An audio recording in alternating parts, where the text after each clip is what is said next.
Ayun! What's up mga kalungits? Yan, magandang araw po sa inyo. Yan, at medyo gumanda-ganda na yung panahon. Kaya, andito tayo ngayon sa ating ibunan. Siyempre, kailangan ayusin muna natin ng konti yung ating camera. Yan. So yan, yung nakita nyo yan, nasa likod natin. Yan yung nakaraang video natin. Yun, yung nasa taas. Ayun. Yun na yung isa. Yun yung una talaga. Kasi pangalawa yan, hindi nyo na nakita yun sa video. Yan, poop tray na lang yung kailangan yan. So, dalawa yung nagawa natin na ayos natin ang mga luma at sirang kulungan. Ngayon, may mga laman na. Ginagamit na natin light cage. Yan, kaya sana may napulot kayong kalokohan. Kalaman yan. Sa kahit paano mapakinabangan pa natin ulit ng konti pang panahon yung mga luma natin cage. Pero hindi naman yan ang usapan natin ngayon. In-update ko lang kayo doon sa nakaraan nating video. So kung napanood nyo yung last time na video natin regarding sa project Hagoromo. Yan, yung mga project natin na Hagoromo. Yung isa kasi doon na pair, may inakay na.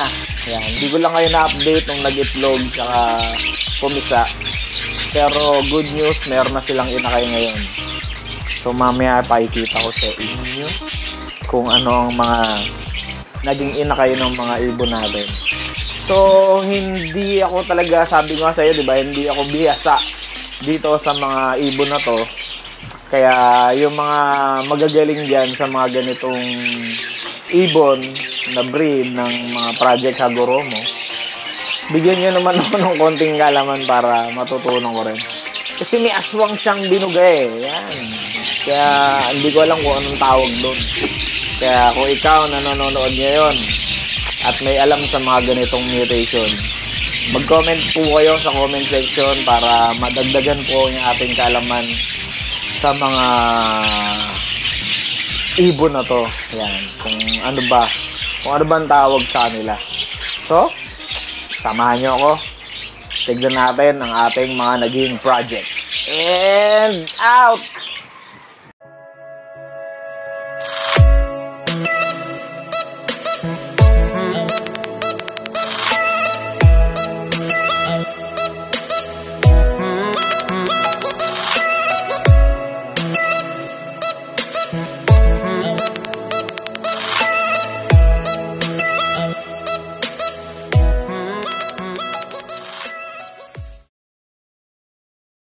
So ayan guys, bago tayo magpatuloy sa ating topic ngayong araw na to, i-share ko lang sa inyo yung dalawa nating naayos na mga double cage na ngayon na pagdugtong na natin. So ayan, may mga ibon na yan, mga Alpson yung nasa taas, tapos ando dito yung mga parakit natin. Diba? Napakaganda ng tignan, maayos na, at napakahaba na ng kanilang nililiparan. Nangyayon natin ng perch. Yung mga perch na yan. Saan? May liparan na. Diba? Ang ganda ng liparan. Ang haba. Yan, yung mga Alpson natin. Nandiyan na rin sa taas.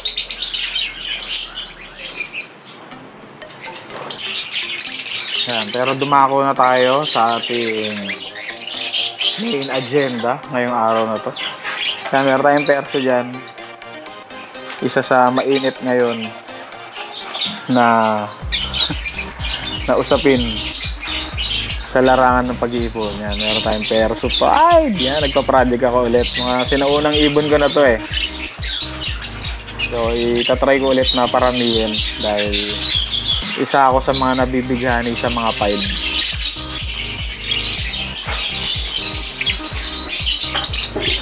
So yun, ito guys, no, ito yung pinaka huling dumating sa atin na pair. So mag-update lang tayo sa ating mga project Hagoromo. Ito yung pinaka huling dumating sa atin na pair na project Hagoromo. So tignan natin kung ano nang meron sa inyo, kung nangitlog na ba kayo. So yun yung dilaw, wala pa. Wala pang egg. Pero tingin ko magkasundo na talaga sila eh. Pero wala pa silang itlog sa ngayon. Project Rainbow, Hago. Ito yung pinakauna na parang may problema yata dito yung hen, kaya papalitan natin yung hen dito. Yan. Ito sa mga pinakauna. Hindi pa nagbubog ah. Yan. Ito itong dalawa na to, halos magkasunod to eh. Yan, halos magkasunod yan. Kaya may inakay, mamaya pakikita ko sa inyo kung ano yung mga naging inakay. So, dito pa yung isa nating project din na Hago. Violet Hago Romo. Ayan.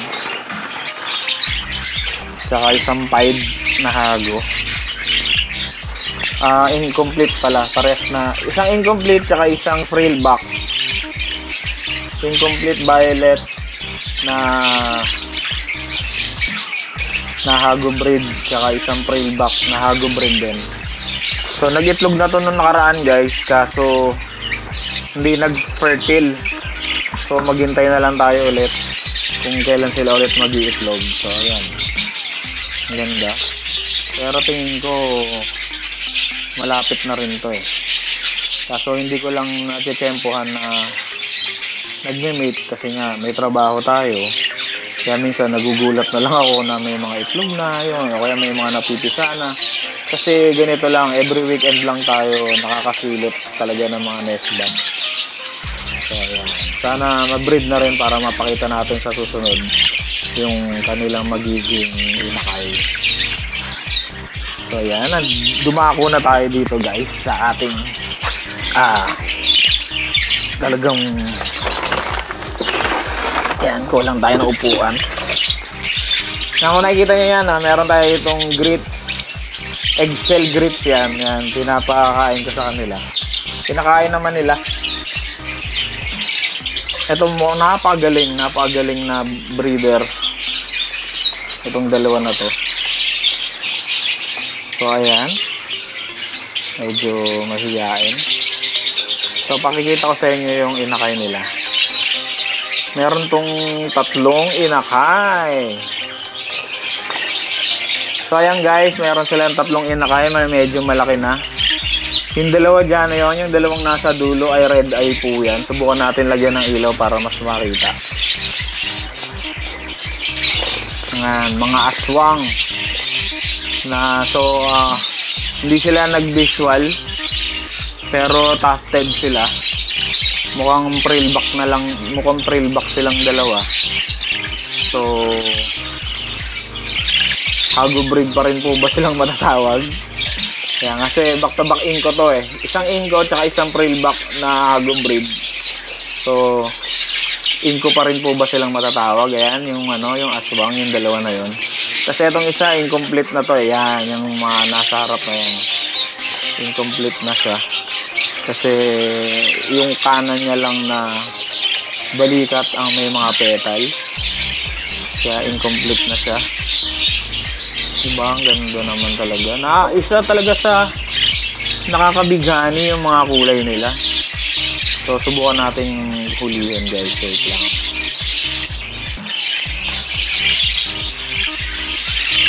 So ito guys yung isang baka makalipad. Wait lang. Mukhang marunong na ito na ipad. Ito yung isang natin.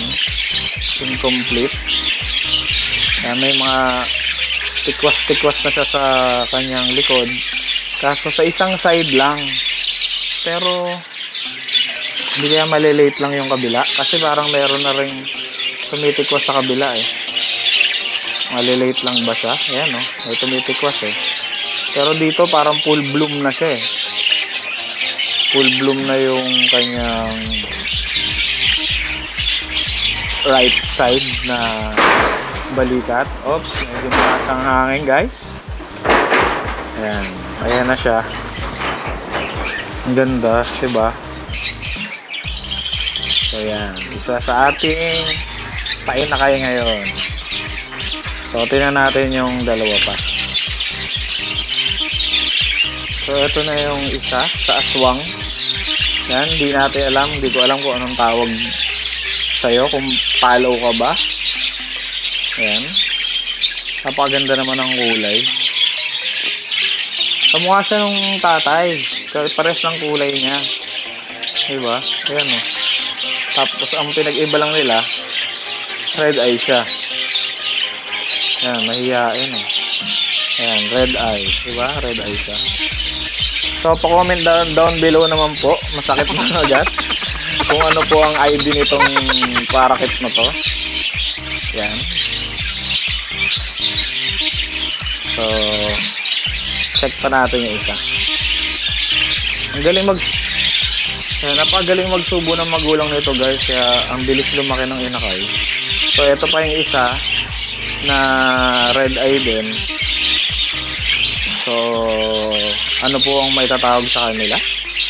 Pa-comment down naman below para madagdagan ang ating kaalaman sa pag-ID ng mga ibon na to. So, subukan natin ilapag para makita natin yung buong pamilya nila. Ayan. Mas light siya oh, pero ang ganda. So, ayan yung mga inakay. Ayan, so, ganyan yung tatay nila. Diba, ayan. Kagaganda naman talaga. At mahilig ako sa mga red eye eh. So ayan, isa na rin sa red eye. Ayan, ganyan magsubo ng sa mga inakay, yung tatay nila. Napakaganda, diba? So yung nanay, dahil makalang ba dyan? Ayan. Kaya ng family tree natin.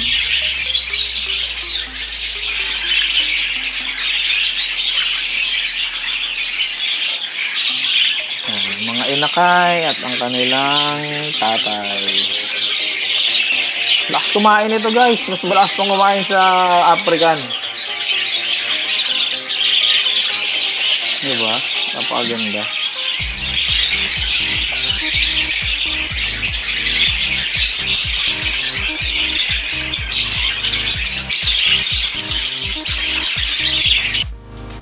So yun guys.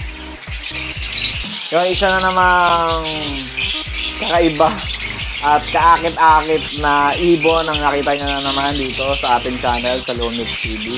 So kung ikaw nanonood ngayon na maraming kaalaman sa mga ganitong klase ng ibon, pa-comment down below naman po kung ano ba ang tawag sa kanya. Follow po ba siya? Yan. Kasi yung alam ko, pang-Lutino tsaka albino, parang din sa African eh, na plain yung color, white lang din or yellow lang din. Yan. Pero ito, baka nga follow nga ito. So, comment mo na yan para madagdagan ang ating kaalaman sa mga breed na to. So, i-update ko pa ulit kayo guys sa mga iba pa nating project kapag bumuga na. Hopefully, makapagpabuga na tayo ng visual na Hagoromo dito sa mga project natin. Yan. So, soon i-share din natin tong blessings na nabibreed natin sa mga parapol natin. Baka makapag-parapol din tayo ng mga Hago breed. I-share natin yan. Kaya, so ikaw na nanonood ngayon at napadaan lang sa ating channel para in the future, maaring maging isa ka sa maging napalad ng mananalo ng mga ibon na pinaparapol natin. May mga African lovers tayong pinaparapol. So soon baka magparapol na rin tayo ng mga parakit kasi dumadami na. Tsaka nito, yung mga anak ng mga Hago breed natin, baka i-share na rin natin yan dito sa ating channel para magkaroon din tayo. Yan, ikaw. Siyempre ikaw. Ulit-ulitin ko pa ba? Ikaw, yung nanonood ngayon, baka isa ka na rin sa posibleng manalo ng mga ganitong kagagandang ibon. So, maraming salamat po sa pagtutok at laging pagsuporta sa ating channel. Saludo po sa inyong lahat. Nakikiusap po ako sana makapag-engganyo pa tayo na mag-subscribe dito sa ating channel para mas lalong lumaki yung ating channel. Paki-share na rin ang ating video at paki-like na rin po. Yan, para mas nakikilala tayo ni YouTube. Yan. So, sa isang panonood mo lang at pag-like ng video na to at pag-comment, napakalaking bagay na po nun. So, hanggang sa muli, hanggang sa mga susunod pa nating video, nagsiset pa tayo ng mga ABR visit serye natin. May mga kinakausap na tayo, kaya see you soon. So, hanggang sa muli, paglipad. So po si Basti, ang iyong lingkod. Maraming salamat po. And out!